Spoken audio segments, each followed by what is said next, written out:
Now for our examples. So first one we've got here, again, we're using that lovely inspection method and we are looking at finding out what that number is that's missing currently.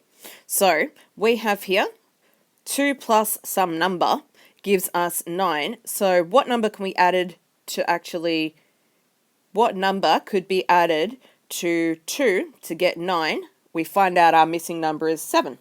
Some of these will be easier than others, so it's about finding a strategy that works best for that particular situation.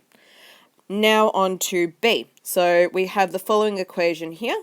Let's just highlight it so we can see it correctly. See it nice and easy. So our unknown, the thing we want to find is our y variable here. So we have to find some number that we can divide 18 by to get 6. So do a bit of trial and error and we end up with this being 3. I can always double check, so 18 divided by 3 does indeed equal 6. On to the next one. So again, we have our equation right here. Our unknown variable in this particular case is actually p. And we have a few different things that we can do, but using inspection, we're going to have a play around with a couple of things. I'm going to show you one way to approach this question as we've gone through, and then I'll do the next one, then come back to this one to actually show you maybe a different way you could approach it too. So 4 times a number plus 2 equals 22. So have a go at some values. If we put in p equals 3, our left-hand side equals 12 plus 2, which is 14, so that's too small, so that one's out. Try double that, which is p equals 6, so 4 times 6 is 24, plus another 2 is 26, and that's too big, so that one's out. Try one down from there. So my left-hand side is 4 times 5, which is 20, plus 2, which is 22. Done. Hopping on to D, and then I'll show you that other method, which might work a little bit well for you, showing that kind of balance method. So find the value of the unknown number in the following. Sometimes we can actually have word statements, okay?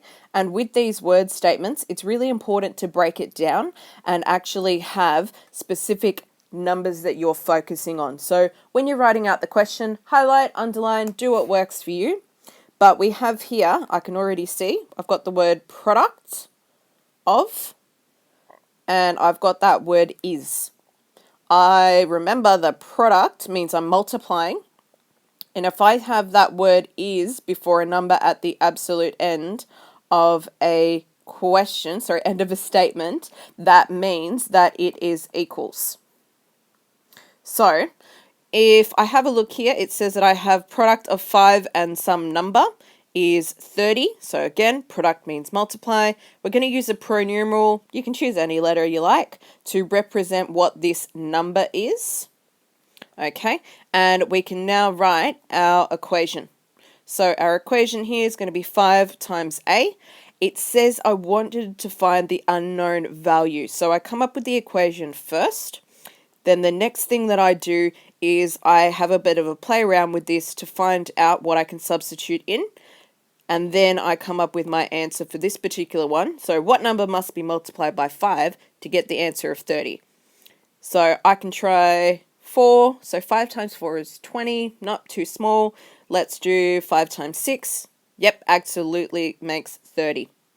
So again, just going back to that last question, before you're hopping on to the other ones, another way that you can do this, again, trial and error works really, really well, or you can start getting used to kind of a balance method to have a go at things. So if I've got plus 2 over here and I want to get just my 4p by itself, if I take 2 away, I end up with my 4p. So that's one thing I could do. And if I have taken 2 away from here, I have to take 2 away from the other side to make sure that it's balanced. So if I've taken away that plus 2, I have to take away 2 over here. So now I've got 4p equals 20. Now, my reverse operation for my division, sorry, for my multiplication is actually division. So you can also think about it as like you have 4 lots of something gives you 20. So if I want to get 1 lot, I have to divide it by 4. And as long as I do it to the other side as well, I can actually end up with my answer. So 4 lots of P divided by 4 lots of P divided by 4, I end up just with 1P. And 20 divided by 4 actually gives me my answer as well. Hopping onto your worked examples now.